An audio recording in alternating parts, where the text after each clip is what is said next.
बिस्मिल्लाहिर्रहमानिर्रहीम, अस्सलाम वालेकुम। खेलों की खबरों पर तबसरों और तस्दीयों सजे स्कोर के एक और प्रोग्राम के साथ सैयद याह्या हुसैनी आपकी खिदमत में हाजिर है। पाकिस्तान सुपर लीग सीजन 6 2021 का फातेह कौन होगा? क्या कराची किंग्स अपने एजाज का दिफा कर सकेगी? क्या लाहौर कलंदर्स और मुल्तान सुल्तान इस मरतबा टाइटल का हुसूल यकीनी बना पाएंगे, या कोयटा, पेशावर और इस्लामाबाद तारीख दोहराएंगे? इसके लिए 31 रोज़ा इवेंट के इख्तिताम का इंतज़ार करना होगा।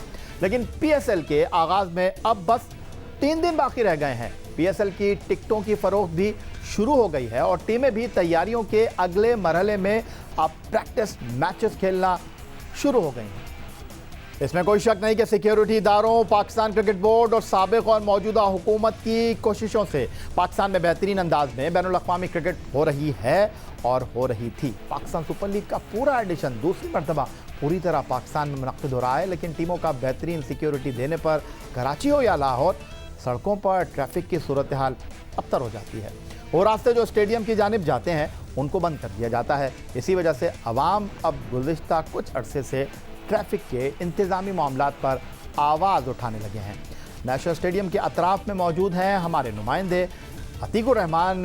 वो कराची में बैनुल-अक़वामी क्रिकेट और पाकिस्तान सुपर लीग के मुकाबलों की कवरेज करते रहे हैं। उनसे पूछते हैं, अतीकुर रहमान साहब, PSL के दौरान नेशनल स्टेडियम कराची के किन रास्तों को ब्लॉक किया गया है? ट्रैफिक पुलिस के जारी एलामिया में कहा गया है कि छोटी गाड़ियों को जाने की इजाज़त होगी, बड़ी गाड़ियां और हैवी ट्रैफिक के लिए रूट बंद होंगे। तो ये छोटी गाड़ियां कौन सी हैं और क्या आवाम इससे मुतमईन होंगे? क्योंकि जनूबी अफ्रीका के खिलाफ सीरीज़ में ट्रैफिक जाम पर आवाम के शदीद तहफ़्फ़ुज़ात सामने आए थे, वो गुस्से में थे। तो आप इस बारे में क्या बताएंगे?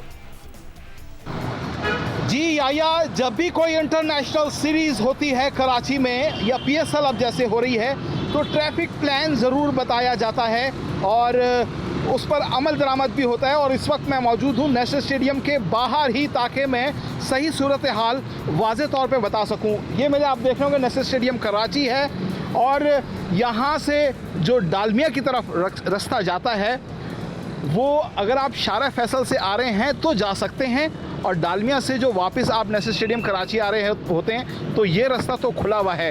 लेकिन जब मैच होता है तो कहा जाता है कि छोटी गाड़ियों के लिए अलाउ है, और अगर बस हो गई या हैवी ट्रक्स हो गए उनके लिए अलाउ नहीं होगा। लेकिन उसके बावजूद अगर ये 3 गाड़ियों का ट्रैक है तो एक ट्रैक खोला जाता है, जिसकी वजह से ट्रैफिक जैम होती है और आवाम जो है वो मुश्किलात से दो चार हो जाती है।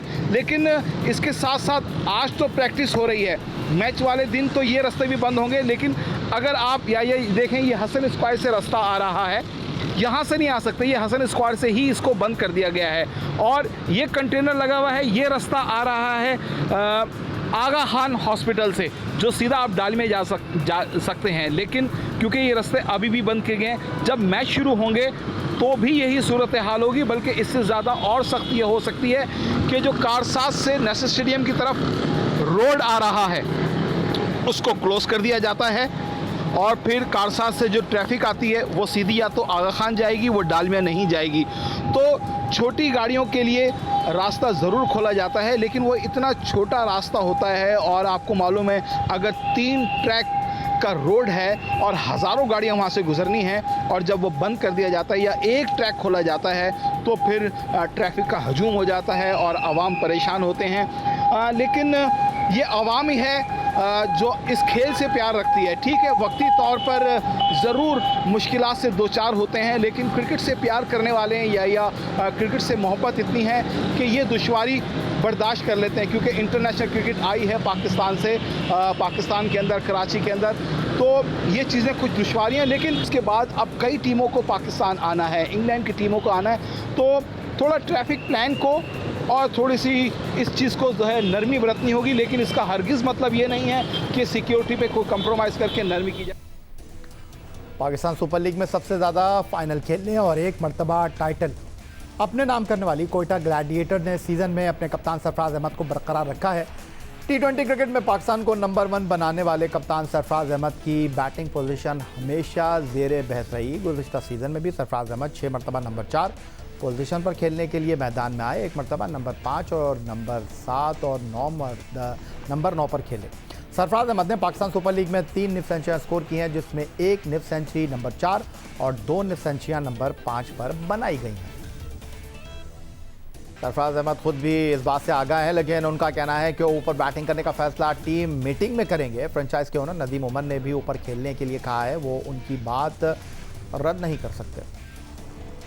देखिए, सबसे पहले ऑब्वियसली टीम है। टीम को पहले देखूंगा कि टीम में क्या कॉम्बिनेशन बन रहा है, हमारा क्या बैटिंग ऑर्डर बन रहा है। उसके बाद बिल्कुल ही अपना बैटिंग ऑर्डर ही मैंने अपने हिसाब से बिल्कुल सोचा हुआ है कि मुझे कहाँ बैटिंग करनी है। और जहाँ तक रही नदीम भाई की बात, तो ऑब्वियसली नदीम भाई जो जैसा कहेंगे ऑब्वियसली उनके साथ बैठ के मीटिंग करेंगे, डिस्कस करेंगे कि क्या हमारी टीम का बेस्ट कॉम्बिनेशन बन सकता है। तो उसी हिसाब से बैटिंग ऑर्डर डिसाइड करूँगा इंशाल्लाह। और मेरी कोशिश भी यही होगी कि मैं अपनी परफॉर्मेंस से अपनी टीम का मैच जीतूँगा। देखिए, दोनों जो हैं बहुत ही वर्ल्ड क्लास प्लेयर हैं और दोनों ने अपना बहुत नाम बनाया है अपनी अपनी कंट्री के लिए। और लीग में भी जहाँ भी खेले बड़ी ज़बरदस्त परफॉर्मेंसेस की हैं दोनों ने, तो दोनों की टीम से बहुत फ़ायदा होगा। लेकिन जहाँ तक रही बात गेल की, क्रिस गेल की, तो मैं बहुत ज़्यादा पूरी उम्मीद हूँ कि जितना अभी तक क्रिस गेल PSL में खेले हैं, आई थिंक जो असली वाला क्रिस गेल जो है वो नज़र नहीं आया। तो मुझे पूरी उम्मीद है जो क्रिस गेल का स्टॉर्म है इस बार वो ज़रूर कोटा ग्लैडिएटर के नज़र आएगा।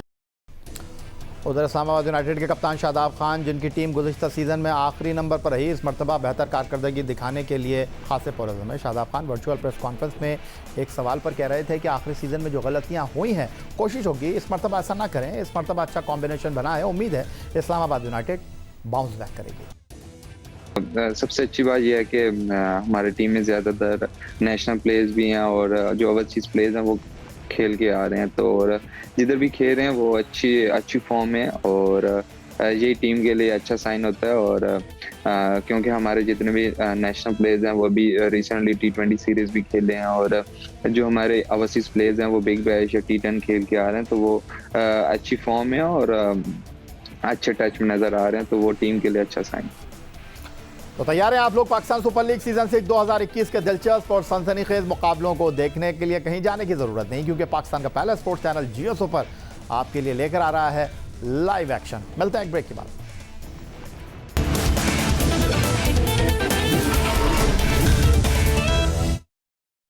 पाकिस्तान सुपर लीग सीजन 5 2020 के लीग मैचों के बाद पॉइंट्स टेबल पर पहले नंबर की टीम मुल्तान सुल्तान ने टूर्नामेंट शुरू होने से कबल अपने कप्तान शान मसूद की जगह क़यादत की जिम्मेदारी पाकिस्तान क्रिकेट टीम के नायब कप्तान विकेट कीपर मोहम्मद रिजवान को देने का फैसला किया है।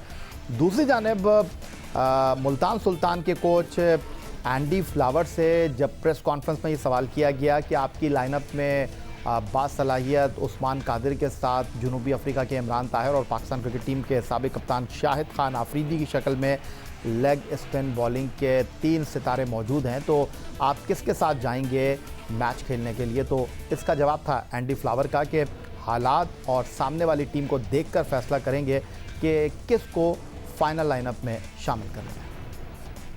Well, I think those are some interesting selection decisions that we've got to make around those 3 leg spinners.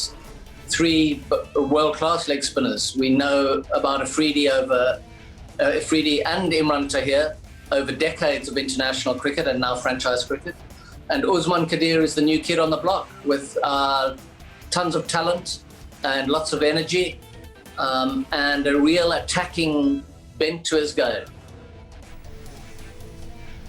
Andy flower कह रहे थे कि तजुर्बा है और अपने आप को मनवाने वाले शाहिद आफरीदी और इमरान ताहिर के साथ हमारी लाइनअप में एक एनर्जेटिक और उभरते हुए बासलाहियत लेग स्पिनर उस्मान कादिर मौजूद हैं, तो हमारे लिए टीम बनाना एक इम्तिहान होगा। और हमारे साथ जनाब इस वक्त मौजूद हैं वीडियो लिंक पर पाकिस्तान के नए बॉलिंग स्टार और मुल्तान सुल्तान के उस्मान कादिर। जनाब, उस्मान कादिर को पहले जिम्बाब्वे के खिलाफ मौका मिला, वहाँ उन्होंने अपने आप को साबित किया। जनूबी अफ्रीका के खिलाफ खिलाया गया तो उन्होंने वहाँ पर भी साबित करके दिखाया कि वो मायनाज क्रिकेटर और पाकिस्तान क्रिकेट के एक ऐसे सुपूत जिसने लेग स्पिन बॉलिंग को एक आर्ट के तौर पर दुनिया में मुतारिफ कराया। अब्दुल कादिर मरहूम के नक्शे कदम पर चलने के लिए तैयार हैं। उस्मान, खुश आमदीद कहूँगा आपको। और पहला सवाल मेरा आपसे यही है कि जब परफॉर्म करते हैं, जब विकेट लेते हैं, तो बाबा कितने याद आते हैं? बिस्मिल्लाहिर्रहमानिर्रहीम। थैंक यू भाई, आपने इनवाइट किया सबसे पहले प्रोग्राम में। ये भी सबसे पहला जो आपने सवाल किया, बड़ा मुश्किल सवाल पूछ लिया आपने मुझसे। ऑब्वियसली सी बात है कि अभी काफ़ी 1 साल हो गया उनको और जब भी मैं आउट करता हूँ या मैच से जाने से पहले उनसे बातचीत होती थी मेरी, तो वो मुझे बताते थे कि क्या फील्डिंग रखनी है, कहाँ पे बॉलिंग करनी है, सारा मैं उनसे डिस्कस करके जाता था। तो पहली चीज़ तो ये मैं बहुत ज़्यादा मिसिंग करता हूँ। और उसके बाद जब मैं विकेट लेता हूँ तो आपने देखा होगा कि मैं कोई ऐसा सेलिब्रेट नहीं करता, तो बस मैं उनके फुट स्टेप्स को फॉलो करने की कोशिश करता हूँ कि जैसे वो करते थे सेलिब्रेट, मैं भी वैसे करने की कोशिश करूँ। और आपने जो सवाल पूछा उसके मेरे मुझसे जवाब नहीं दिया जा रहा, और अभी मैं उनको बहुत ज़्यादा मिस भी कर रहा हूँ। और उस्मान, आपसे जवाब नहीं दिया जा रहा, और मुझे कादिर साहब बड़े याद आ रहे हैं, क्योंकि मेरा जो उनके साथ ताल्लुक़ रहा, और अभी तक मैं अपने आप को ये यकीन नहीं दिला पाया कि अब अब्दुल कादिर साहब इस दुनिया में नहीं हैं। लेकिन आपसे एक और मैं सवाल ये करना चाहूँगा कि डेफिनेटली जब आप ऑस्ट्रेलिया में खेल रहे थे, कादिर साहब ये चाहते थे कि आप पाकिस्तान से खेलें, तो ये तो ठीक है, आपके लिए बड़ा मुश्किल होता है विकेट को लेने के बाद सेलिब्रेट करना, लेकिन ये कितना मुश्किल होता है कि आज अगर बाबा होते तो मैं ये बॉलिंग करने के बाद बाबा से पूछता कि बाबा आज मुझे सही बॉलिंग की है या नहीं की। इस चीज़ को कितना मिस करते हैं? ये भाई, आपको याद होगा कि हम लोग अंडर 15 और अंडर 19 वगैरह खेले थे, और बाबर भी मेरे साथ था, और 2-3 लड़के जफ़र गौहर और ये वो सब मेरे साथ खेले थे। तो मुझे उस टाइम मेरे वालिद साहब ने मुझे बोला था बाबर के बारे में और 2-3 लड़कों के बारे में। उनका एक स्टाइल होता था बोलने का, आपको याद होगा, वो कहते थे कि इनको पुलिस भी नहीं रोकेगी पाकिस्तान की। तो उन्होंने मेरे बारे में नहीं बोला था। तो मैं ये चीज़ सुनने के लिए ना बड़ा होता था कि मेरे वालिद साहब जो है मुझे कब ये बोलेंगे, कब बोलेंगे। ज़ाहिर सी बात है, उनका बहुत ज़्यादा एक्सपीरियंस था, उनको उनकी आई बहुत ज़्यादा थी, उनको पता होता था कि कौन सा प्लेयर किस टाइम पे क्या कर सकता है। तो ये सुनने के लिए मैंने बहुत ज़्यादा वेट किया, और जब लास्ट टाइम मैं लाहौर के अंदर के ट्रायल दी और मैं पीडीपी खेला, जिसमें उन्होंने मुझे मैन ऑफ द मैच जो हुआ और जो बेस्ट बॉलर का अवार्ड दिया, उसके बाद जब मैं घर गया उन्होंने मुझे तब ये बोला कि अब तुम प्रॉपर बॉलर बन चुके, अब तुम्हें पाकिस्तान की पुलिस भी नहीं रोकेगी। तो ये चीज़ काफ़ी देर से सुनने के लिए मैं वेट कर रहा था उनका, और उन्होंने ये बोल भी दिया। और जब मैं ऑस्ट्रेलिया गया खेलने के लिए, और जब मैं खेल के वापस आया, तो उन्होंने मुझे बात बोली कि यार अगर तुम पाकिस्तान से खेलते, तुम्हारी चेस्ट पे स्टार लगा होता, तो मुझे बड़ी खुशी होती। तो बस कोई हालात ऐसे नहीं बने, और बस अल्लाह की मर्जी थी इसमें। अगर मैं आपसे ये पूछूं, एक तरफ शाहिद खान आफरीदी हैं जो रोल मॉडल हैं, एक तरफ इमरान ताहिर हैं जो कि मुल्तान सुल्तान के लिए परफॉर्म कर चुके हैं, ठीक है, आपको मौका दिया जाता है, तो दबाव कितना होगा कि जी शाहिद भी इस टीम में है, इमरान भी इस टीम में है, उस्मान को कुछ अलग करना है? ये भी सबसे अच्छी बात जो मुझे मुल्तान सुल्तान की लगती है, वो लोग जो हैं वो प्रेशर नहीं डालते आपके ऊपर। आपसे परफॉर्म होता है तो वो आपको बहुत अप्रिशिएट करते हैं, सबसे स्पेशली मुशी भाई और एंडी फ्लावर जो हैं, आपसे परफॉर्मेंस होती है वो आपके लिए बहुत खुश होते हैं। आपके लिए आपसे परफॉर्मेंस नहीं होती है तो वो आपको ये नहीं कि गिरा देंगे, वो आपको बूस्ट अप करते हैं, आपको एनर्जेटिक करते हैं, दोबारा से आपके साथ वर्क करते हैं, और फिर उसके बाद दोबारा आपको चांस देते हैं। तो मुझे ये लगता है कोई ऐसा प्रेशर नहीं है, और इंटरनेशनल गेम से ज़्यादा कोई प्रेशर नहीं होता है, मैंने जो ऑब्जर्व किया है। तो यही है कि अगर मुझे चांस मिलेगा तो इंशाल्लाह try my best to perform well for Multan Sultan इंशाल्लाह। बिल्कुल ठीक कह रहे हैं, मौका मिलेगा तो आप कोशिश करेंगे अपने आप को साबित करने की। लेकिन उस्मान, आप जब पाकिस्तान सुपर लीग का प्लेऑफ खेल रहे थे पिछले साल 2020 में, तो उस वक्त आप आ चुके थे, लेकिन आपको मौका मिला नहीं। लेकिन अब आपको नज़रअंदाज किया नहीं जा सकता, एक लेग स्पिनर की हैसियत से अपने आप को मनाने के बाद पाकिस्तान सुपर लीग का ये जो स्टेज है आपके लिए कितना इंपॉर्टेंट है? बिल्कुल यही है भाई, बहुत ज़्यादा इंपॉर्टेंट है मेरे लिए, और आगे टूर्स भी हैं, और मैं तो यही चाहूँगा कि मुझे जितने से जितने ज़्यादा मैचेस मिलें पीएसएल के लिए मेरे लिए ही अच्छा है, और टीम के लिए अगर मेरी परफॉर्मेंस अच्छी जा रही हो तो टीम के लिए भी अच्छा ही होगा। तो मेरी कोशिश तो यही होती है कि या भाई कि अगर मैं खेल रहा हूँ तो मैं अपना 100% दूँ, और अगर नहीं खेल रहा तो फिर एज अ टीम मैन जो है मैं इनको सपोर्ट भी करूँ और सारी चीज़ें करूँ। बट ये है कि मैं हमेशा ये अपने अंदर पेशेंस रखता हूँ कि जब भी मुझे मौका मिलेगा, जब भी मुझे चांस मिलेगा, तो मैं इंशाल्लाह परफॉर्मेंस के साथ जो है वो कोशिश करूँगा कि परफॉर्मेंस दूँ, और जो बाकी लोग जो है वो भी इस चीज़ को देखें और फिर खुद ही डिसाइड करें। अब तक जो आप क्रिकेट खेल रहे हैं, जिम्बाब्वे की सीरीज़ आपने बहुत अच्छी कारकर्दगी का मुजाहरा किया, साउथ अफ्रीका की सीरीज़, अगर मैं आपसे ये कहूं कि मुतमईन है अपनी कारकर्दगी से, जो स्टार्ट आपने जिम्बाब्वे के ख़िलाफ़ लिया था, आप समझते हैं कि उससे आगे गए साउथ अफ्रीका की सीरीज़ में, या आपको लगता है कि नहीं उस्मान इससे बेहतर होना चाहिए? बिल्कुल यही है भाई, अगर आप देखें जिम्बाब्वे के ख़िलाफ़ जो है वो एक तो कंडीशंस जो थी वो डिफरेंस थी, नो कि एक्सक्यूज़ कोई नहीं है, आप इंटरनेशनल क्रिकेट खेल रहे हैं। जिम्बाब्वे के खिलाफ जो था वो मैच की टाइमिंग्स जो थी वो चेंज थी। अगर आप साउथ अफ्रीका के खिलाफ देखें तो वो बिल्कुल ही डिफरेंट एक सिनेरियो था, और ठंड भी थी, ड्यू भी थी, और सारी चीज़ें देखते हुए तो अगर मैं ये कहूँ कि अगर मैंने जिम्बाब्वे के खिलाफ ज़्यादा अच्छा परफॉर्म किया और साउथ अफ्रीका के खिलाफ इस तरह परफॉर्मेंस दी है, तो आई थिंक हम कुछ बेटर हो सकता था। इनएक्सपीरियंस आप कह सकते हैं, ड्यू की वजह से जो है वो ज़्यादा कभी बॉलिंग की नहीं है, या अभी हमें मैचेस नहीं मिले हैं। तो इंशाल्लाह ये है कि एक्सपीरियंस के साथ ही चीज़ें आती हैं। और बाकी मुझे प्रॉब्लम कर रहा था ड्यू जो है, मुझे सकी भाई ने और मुशी भाई ने बड़ा सपोर्ट किया इस बारे में भी, और मिसबा भाई ने और वकार भाई ने बताया कि आपने कैसे ड्यू में बॉलिंग करनी है। तो आपने लास्ट मैच में देखा होगा कि ड्यू पड़ रही थी, बट अल्हम्दुलिल्लाह मेरा बॉल जो है वो कंट्रोल के साथ जा रहा था। तो इंशाल्लाह जैसे जैसे मौका मिलेगा इंटरनेशनल सीरीज़ में, तो मैं अपनी कारकर्दगी को, परफॉर्मेंस को अच्छा करने की कोशिश करूँगा इंशाल्लाह। ड्यू फैक्टर की आपने बात की है Usman, second leg Pakistan super league का लाहौर में होना है और फर्स्ट लेग जो है वो 20 फरवरी से नेशनल स्टेडियम कराची में शुरू होना है।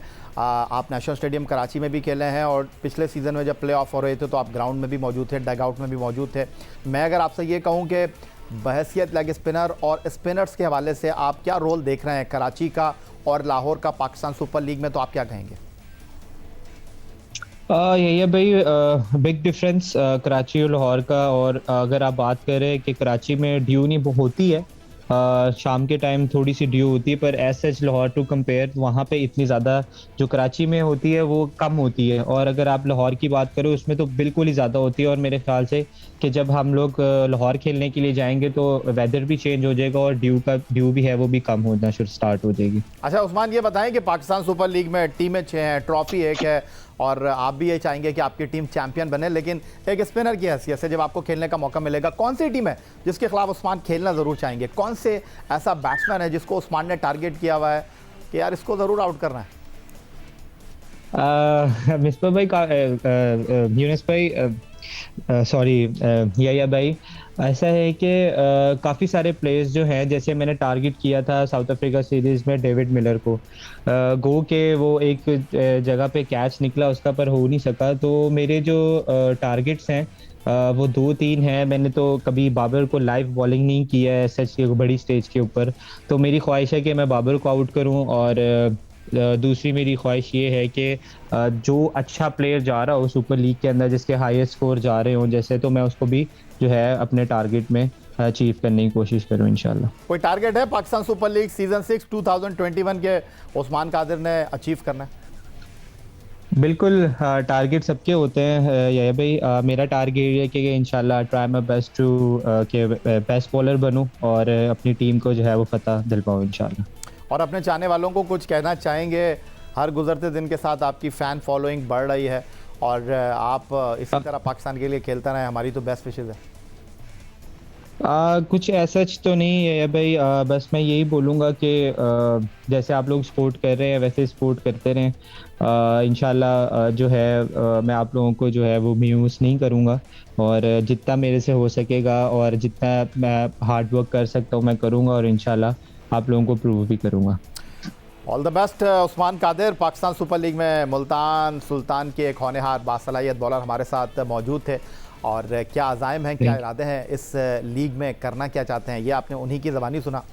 यही आज का हमारा ये प्रोग्राम था। ट्विटर पर आप मुझे फॉलो कर सकते हैं, फेसबुक पर हमारा पेज score.geo न्यूज़, जहां जाकर आप इस प्रोग्राम की क्लिप्स एक बार फिर देख सकते हैं, और आप हमें ईमेल कर सकते हैं, अपनी राय से आगाह कर सकते हैं score@geo.tv पर। इस दुआ, इस उम्मीद, इस तवक्को के साथ कि पाकिस्तान में खेल और खिलाड़ी तरक्की करते रहें। सैयद या हुसैन को स्कोर की पूरी टीम के साथ अगले प्रोग्राम तक के लिए इजाज़त दीजिए। अल्लाह हाफ़िज़।